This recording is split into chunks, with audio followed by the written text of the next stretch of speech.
Hello, my friends. We're starting a new chapter, so we're going to look at cellular division. The first part we focus on mitosis, and then we'll look at meiosis.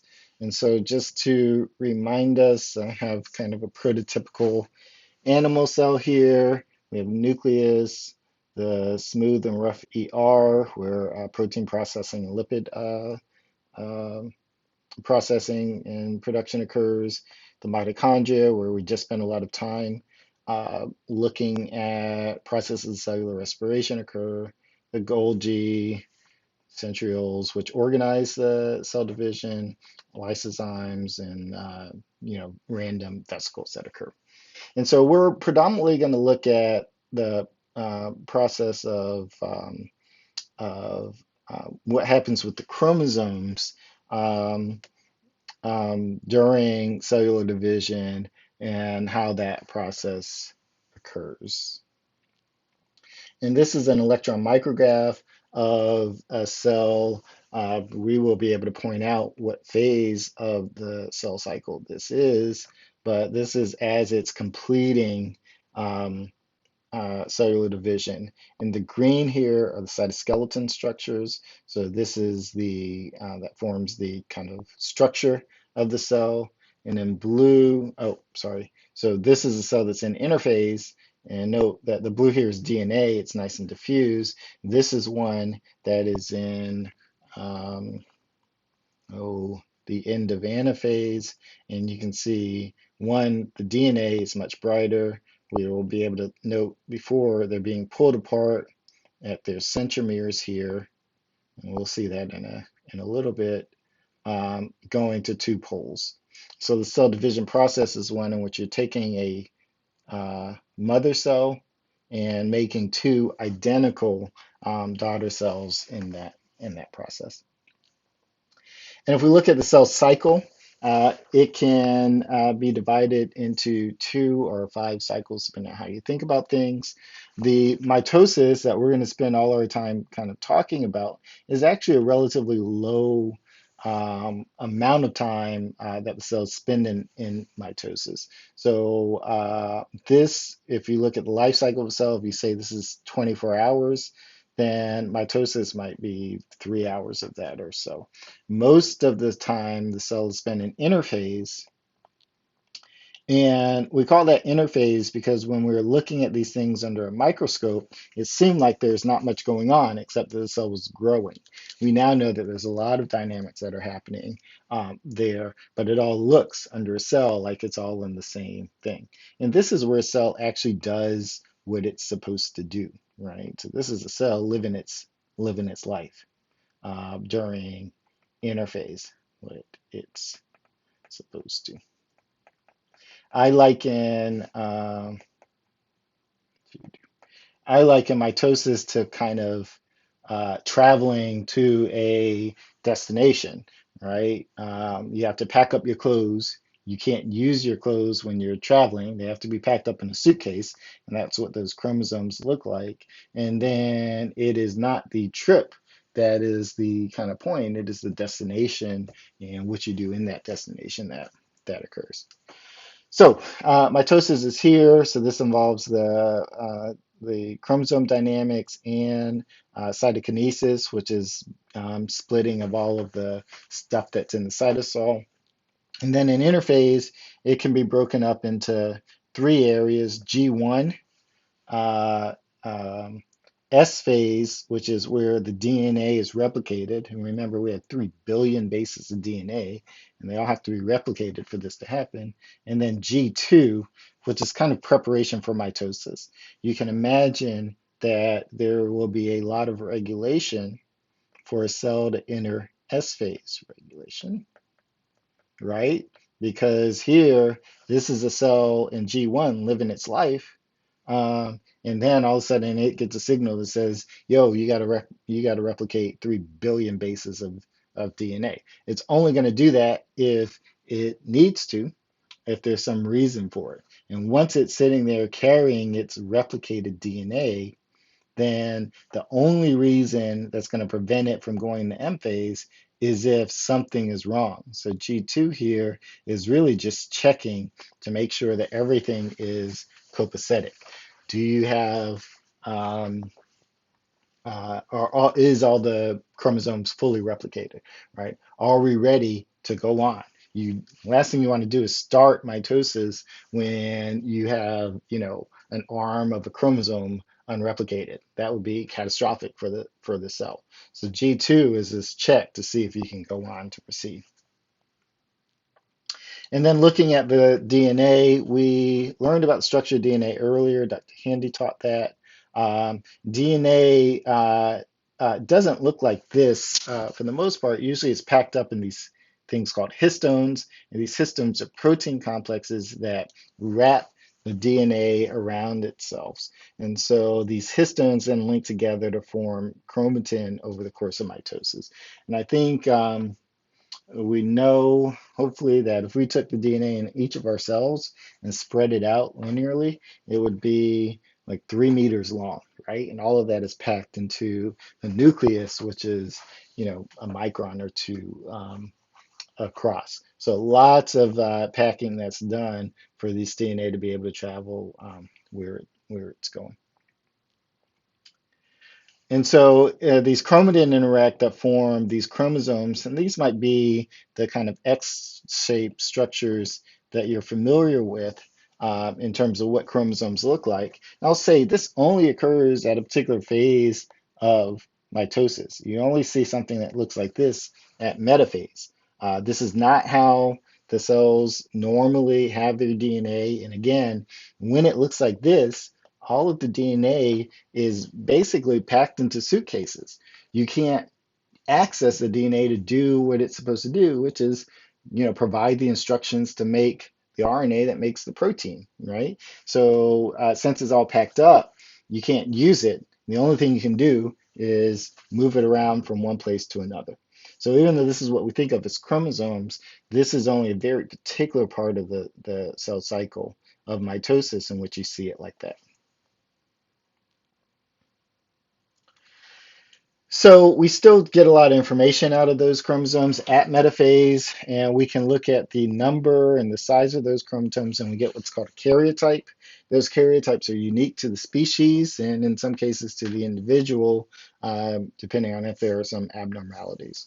And so the karyotype refers to the number, the shape, and the size of the chromosomes in the cell. And we can actually tell individual chromosomes based on their size, and we order them according to the size. Number one is the longest chromosome, down to whichever one is the um, shortest. And for humans, in general, all of our genetic information is in the same place on the same chromosome. So if we're looking at one particular gene, let's say a gene that encodes for insulin production or something like that, it is always going to be in humans on, whatever chromosome it is, the P arm of chromosome 3 or whatever. I could look at all of our chromosomes, and unless there was some sort of chromosomal abnormality, I would be able to see that gene in the same location at that same place. So this is an electron micrograph of a chromosome at metaphase. So this is after it's gone through DNA replication, right? So this would be one chromosome, or chromatid here that would ultimately be the chromosome that forms a new daughter cell, and this is another one over here. Note the X-shaped structure, and it's connected here by something called a centromere, right? And we will see this will end up being the point, the site in which the cytoskeleton will attach to it and pull it apart. These chromosomes are identical copies of each other. They should, with the exception of very low mutation rate, these should look exactly the same. Now, if we take that same chromosome, let's say chromosome number 2, from one from your mom and one from your dad, there will be more differences between the two. Although in general, they will be the same. Both of them would have the insulin gene in the same place, but your mom's insulin gene may look a little bit different than your dad's. And this is a cartoon of that. Here's the centromere. These are these spindles that will attach to the centromere and pull them apart. And these are the sister chromatids that look like mirror images of each other. And this is a karyotype. And I like this image a lot because it shows this is one cell at metaphase, and it shows all that DNA packed up. This is that same cell or a different cell at interphase. And notice this is a cell that is not undergoing reproduction. You can see that it's much more diffuse. You can see the colors, right? Those colors indicate particular chromosomes, but these are in an open configuration that actually allow access to the genes so that the cell can do whatever it is doing. And we can, almost literally in Photoshop, chop out the particular chromosomes and organize them. So here, chromosome number one, we can just kind of cut it out in Photoshop and line them up, two, three, et cetera, et cetera. In using this, we can look to see whether there are any gross chromosomal abnormalities that are in an organism. Um, Whether, for instance, there is a extra copy of a chromosome. You'd be able to see that in a karyotype. Maybe you have a translocation event in which, a part of chromosome 8 links up with a part of chromosome 9. You'll be able to see that in karyotype because you have this whole chunk that's moved over here, and it will literally be painted white by this chromosome painting. You can maybe see deletions that are occurring. And so we can use this to look at gross abnormalities in the cell. What we can't do is see, very fine mutations. So for instance, the sickle cell mutation is a single nucleotide mutation, the most prominent one, in the hemoglobin beta gene. It's just one nucleotide. We wouldn't be able to detect that mutation on a karyotype analysis. You're only looking at big changes in the chromosomes, major ones, um, that have profound effect.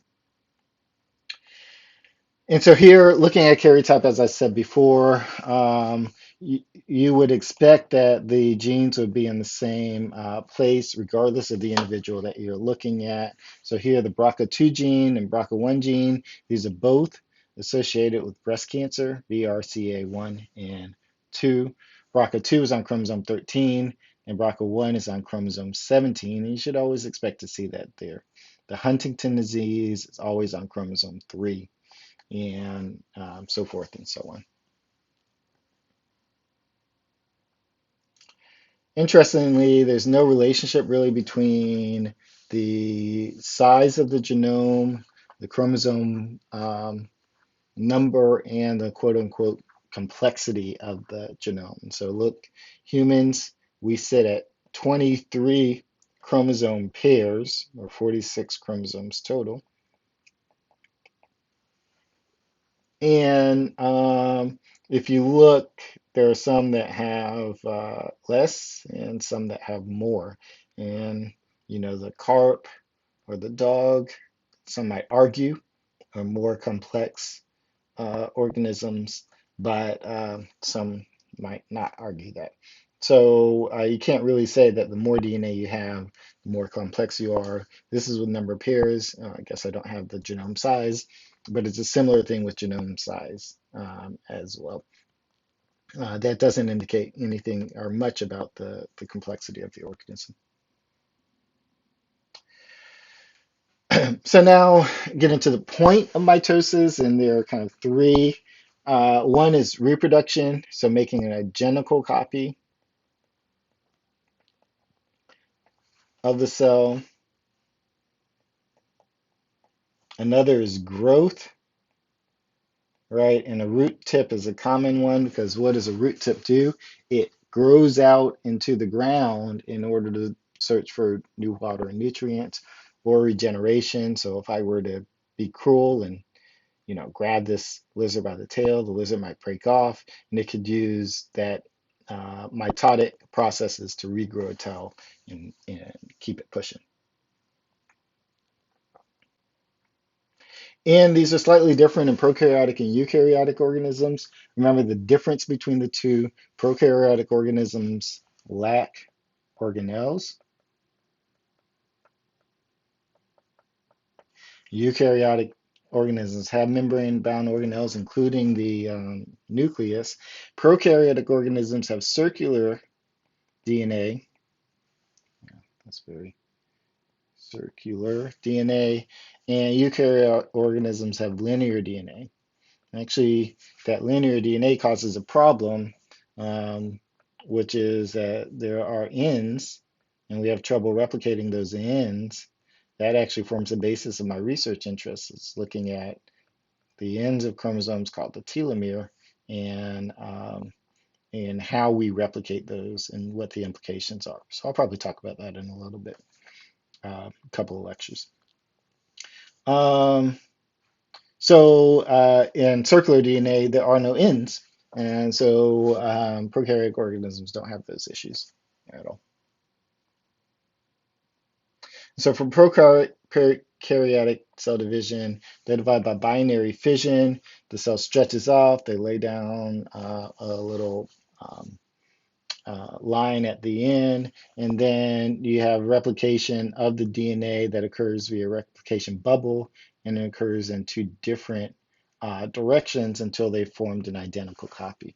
And then those copies segregate off to different poles, and you have two daughter cells. This binary fission results in two genetically identical daughter cells. Right? And this is how bacteria and things like that replicate.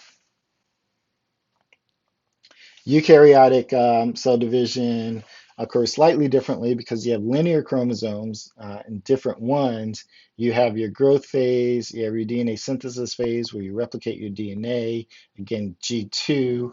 And then in mitosis, you have this process of aligning the chromosomes and then splitting them apart in a simultaneous fashion, and then moving those chromosomes to opposite poles before cytokinesis can occur. And we talked about interphase before, and the aligning of the chromosomes occur in this mitosis. Oops, that wasn't supposed to happen, but whatever. Okay, so and this is a look at a cell at interphase. Again, note the diffuse DNA, right? So that, again, this is what's called open chromatin, and this allows access, well, not fully open, but more open than mitosis, and this allows access to the DNA from the factors that will actually read it and use it to make RNA, which is used to make protein. So you can imagine if DNA is a blueprint, the open configuration actually allows for that blueprint to be used to read the information out of it. When you're in these chromosome structures that are closed, then you can't do that. All right. So what I'm going to do now is just stop here because I think I'm at my time, and then we'll go through the processes of mitosis on the next